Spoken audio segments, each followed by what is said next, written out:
Excitement filled the air as the family crossed the threshold of their new home. Smiles were wide, and voices carried the sound of hope, each word filled with plans for the future. The house, though old, stood with a charm that promised possibilities anear. The door, the child lingered. Wide eyes moved slowly across the room, scanning every corner as if searching for something unseen. The room, though bathed in light, felt strange. The child's gaze darted toward the ceiling, then to the floor. Catching the faintest flicker of unease, the parents, deep in conversation, didn't notice the hesitation. They spoke of where things would go, their tones bright and carefree. The child shifted uncomfortably, stepping backward slightly, sensing something off. The walls seemed to press closer, carrying a strange stillness that hung heavy in the air. The child tugged gently at a sleeve, their voice soft and uncertain. "It feels wrong here," they whispered, barely loud enough to be heard. Fear flickered in their words, trembling as if the truth they spoke might shatter something fragile. Laughter broke the tension, light and warm. Reassurances came quickly. Spoken with care, but layered with amusement. It was all so new, they said, so exciting. Everything felt different at first, didn't it? There was nothing to worry about. The child stepped back, their head tilting slightly as their eyes fixed on a corner of the room. Their unease grew with every passing second, but the parents had already moved on. They spoke of furniture and colors, their joy filling the space, while the child stood still, doubts flickering like a quiet flame. The stillness deepened as the house settled into silence, yet the child stirred. Sitting upright, their heart raced. A faint sound drifted through the air, soft and indistinct, but growing clearer with each passing second. The voices were quiet yet persistent, calling gently, almost coaxing. The child's feet hit the floor, moving quickly down the hall. Their small frame trembled as they pressed close, clinging tightly and speaking with a voice shaken by fear. The words came out in broken fragments, describing the whispers, the voices that knew their name. Gentle hands comforted, soothing words layered with disbelief. It was only a dream, they said. Moving was always hard. The unfamiliar spaces made the mind play tricks, nothing more. The child's fear remained, buried beneath the calm tones of reassurance. Their hearts slowed, but their minds stayed alert. Even as they were sent back to bed, a lingering heaviness wrapped itself around them. Alone again, the silence grew deeper, but the whispers did not fade. The parents spoke of dreams, their words filled with hope as they envisioned a brighter future. Every corner of the house seemed like an opportunity waiting to bloom. They shared smiles and quiet laughs, their excitement centering on the life they wanted to build for their child. In the quiet of the home, the child sat cross-legged, crayons scattered around them. Lines of color covered the paper as their imagination flowed. Tales of adventurous friends and magical places spilled from their lips, their words weaving stories that seemed to lift the air. The parents watched with gentle smiles, their hearts warmed by the innocence and creativity filling the room. Though the days were busy, the family's bond remained strong. The parents treasured their child's laughter, believing it breathed life into the house. They saw the energy and joy in each little movement, never noticing the small flickers of unease that had begun to creep into the child's gaze. Beyond the walls of the house, whispers drifted through the village. Neighbors spoke in hushed tones, their words laced with unease as their eyes darted toward the shadowed windows. They shared fragmented tales, of strange occurrences and heavy silence, of a family that once lived there but vanished without a trace. The stories clung to the air like morning mist, yet the parents remained blissfully unaware. Their focus stayed on unpacking boxes, filling the space with their own rhythm and routine. They saw nothing but potential, their optimism shielding them from the quiet warnings that seemed to hover just beyond reach. The child paused at the top of the basement stairs, their small hand gripping the railing tightly. The air felt different, thicker somehow, as if it carried a weight unseen. They whispered about the coldness, the way it pressed against their skin. Their words were met with quiet chuckles as the parents reassured them. It was just a basement, they said, nothing to fear. Still, the child hesitated. Their steps grew lighter, their movements more deliberate as they began avoiding certain parts of the house. Their frame tensed whenever they passed the basement door, their shoulders hunching slightly as though they could feel the weight of something unseen pressing against their back. The child's crayons moved faster now, the strokes bold and jagged. Lines turned into figures, dark shapes lurking in corners and peering through windows.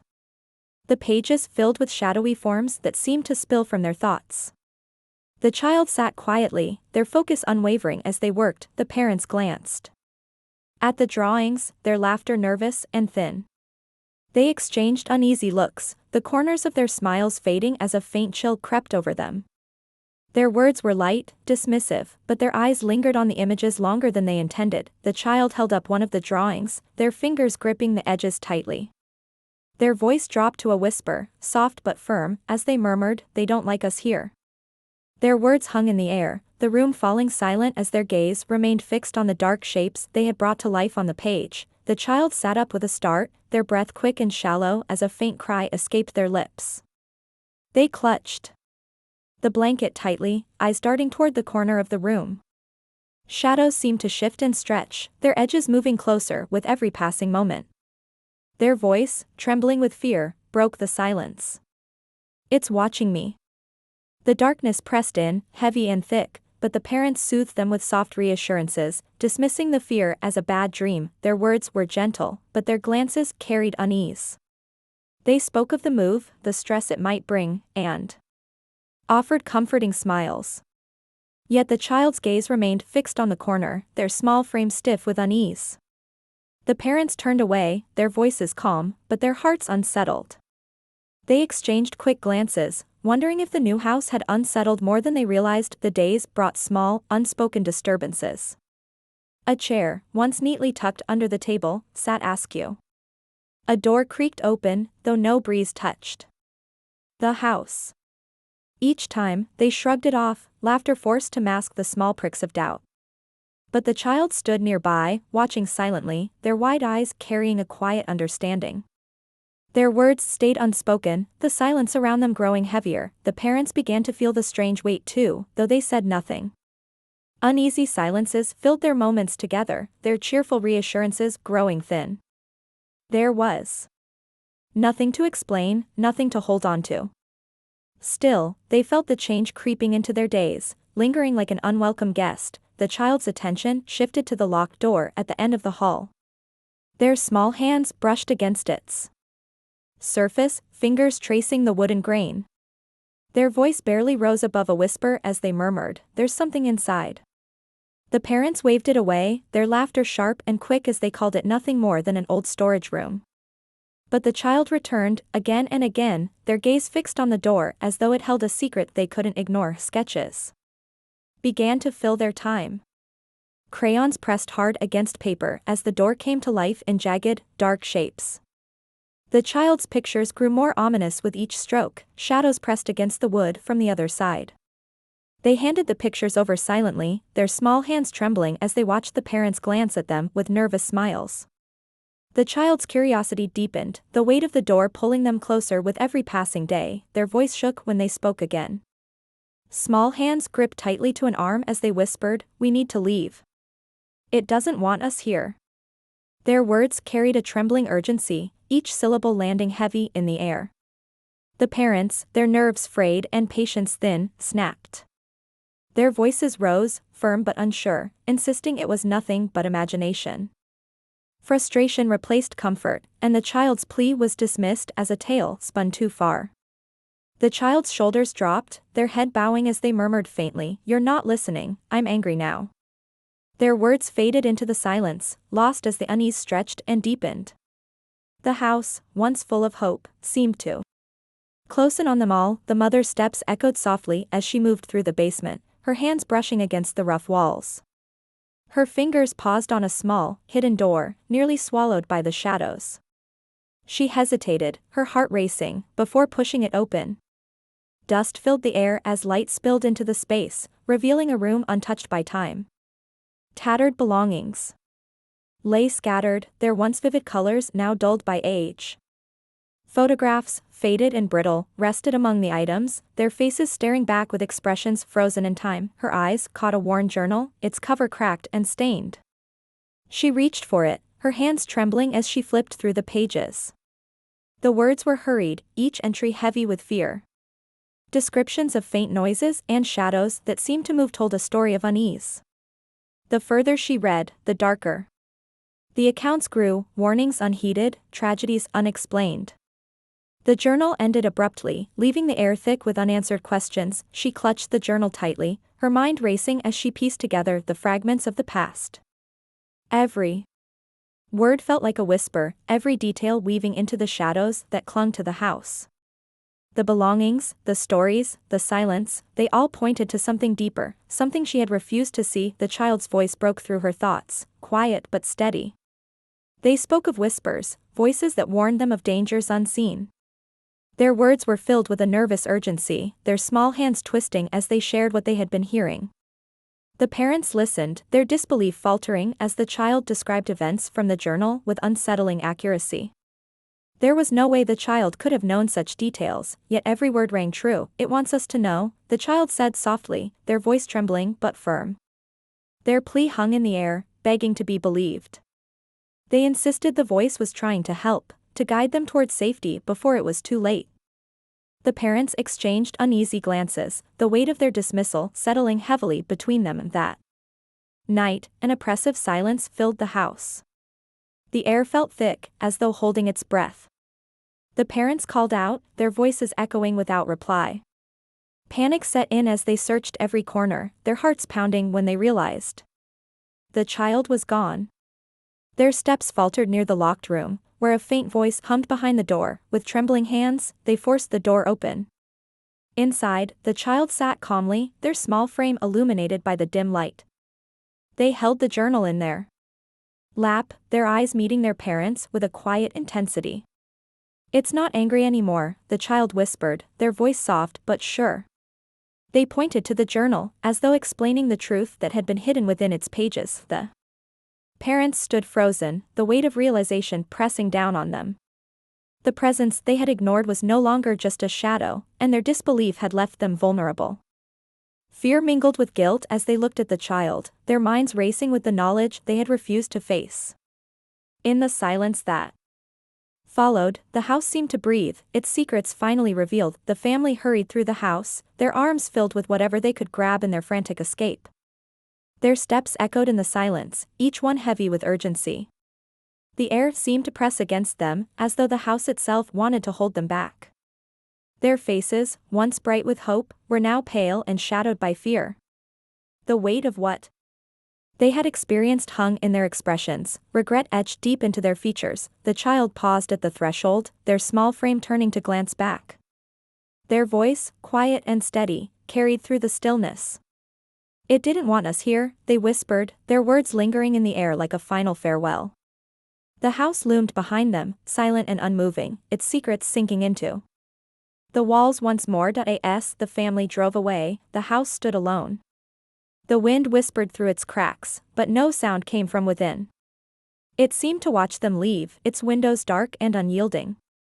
The stillness wrapped around it like a shroud, the echoes of their presence fading into nothingness.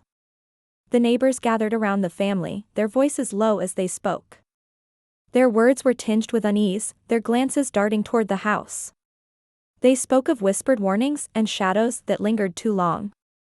One neighbor, their voice trembling, recounted the story of a family who had lived there before. Their disappearance was sudden, their belongings left untouched, and their fate remained a mystery. The mother's hands trembled as she listened. Each detail mirrored the events her child had described, right down to the locked room.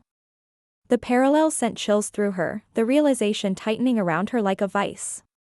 The neighbors spoke of how they had tried to warn newcomers, their voices often dismissed as mere superstition. Their warnings had gone unheeded, and the house's cycle had repeated once more. Later, the mother sat quietly, her head bowed and her hands clasped tightly in her lap. Her voice shook as she spoke, each word heavy with regret. She reflected on the moments she had dismissed her child's fears, the warnings she had brushed aside. Her pain was visible, her apology thick with emotion as she turned to her child. "I will always listen to you from now on," she said, her voice breaking with the weight of her promise. The child looked at her, their small hand reaching out to meet hers. Their eyes held a mixture of understanding and hurt, the pain of being ignored still lingering. But within that gaze was also a flicker of forgiveness, a bond renewed through the mother's heartfelt words. As they sat together, the mother vowed to never again ignore the instincts that had tried to guide her. She carried the lesson forward, determined to let it shape her future. The family, though marked by their experience, began to heal. The weight of their past slowly lifted, and they moved forward, bound together by the hard truths they had faced. The house, now silent and still, remained behind, its secrets buried once more. Children see what adults often overlook. Their instincts, untainted by logic or reason, catch truths hidden in plain sight. The narrator's voice carries the weight of this realization, speaking of the wisdom carried by young hearts. Children see what adults cannot. Their instincts carry a truth unclouded by doubt. The words flow, laced with a gentle warning. The child's unease had been brushed aside, dismissed as fanciful imagination. But imagination holds more than flights of fancy, it carries warnings. Wrapped in whispers, signs wrapped in silence. The child's every hesitant glance, every whispered fear, had been a shield raised against the unseen. Yet, that shield had been lowered, left to gather dust in the wake of adult certainty. Warnings come not with shouts, the narrator reflects, but in the quiet tremble of a child's voice. Trusting the small voice is a choice many dismiss until it is too late. The narrator urges this truth with quiet intensity. A child's instincts are their shield. To ignore them is to leave them unprotected. The voice grows firm, cautioning against the blindness of assumption, the dangers of dismissing what cannot be explained. Attention carries power, the kind that shifts the course of events, saving hearts from breaking and paths from wandering astray. A child's voice, though soft, holds a strength that can change the course of events, the narrator reminds. Every soft plea, every trembling word, carries meaning. Attention is not just kindness, it is a lifeline. The family's journey lingers as a shadowed warning. Their dismissal of fear left them scrambling for safety, grasping for answers when regret had already taken root. The cost of dismissal, the narrator continues, is a weight no parent wishes to bear. The silence of the house, the trembling in the child's voice, had all been signs. Signs ignored, the narrator's voice softens as the tale nears its end. Listen to the smallest voice, for it may hold the key to saving more than you can imagine. A simple lesson, woven through the fabric of the story, serves as the parting truth. In listening, there is protection. In trust, there is strength. And in vigilance, there is a hope that shields what matters most.